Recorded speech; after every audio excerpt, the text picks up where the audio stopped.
If you think of the institutions in Australia, they were closed quite early in international terms. So Australians changed their mind about institutions. But they also had fewer institutions probably per capita compared with some countries, so it'd be easier in that way. But they did make up their minds, and the institutions closed. I mean, there's still a few operating, but they did close institutions. So that's a big transformation to go from institutions to, but the critique of that would be mostly that the alternatives have been mini institutions.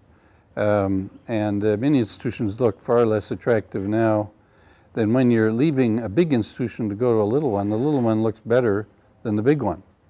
But when you've got people that are no longer in the mini institution but are out there having a life of their own, then the mini institution looks like we should deinstitutionalize the mini institutions. So there's a leadership challenge to do that, because we now have this big inventory of mini institutional accommodation all throughout Australia.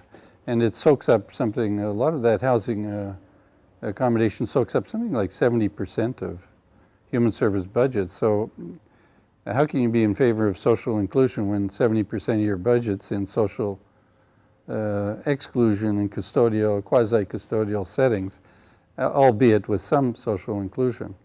It really is a leadership challenge. And somebody's got to name it as something, well, we should be doing something about this because it's kind of contradictory. As governments, can help here. For instance,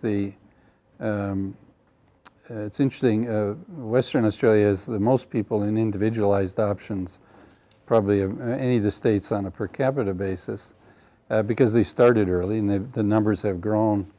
But they still have many institutional accommodation. Why aren't those people being offered more individual options? So even there, the job's not done. So people are on some kind of continuum towards a greater individualization, and you may be sort of at the beginning of it, or halfway through, or just at the tail end of it, or something like that. And you need leadership at every point, really, to move, to make the numbers move and the circumstances to change.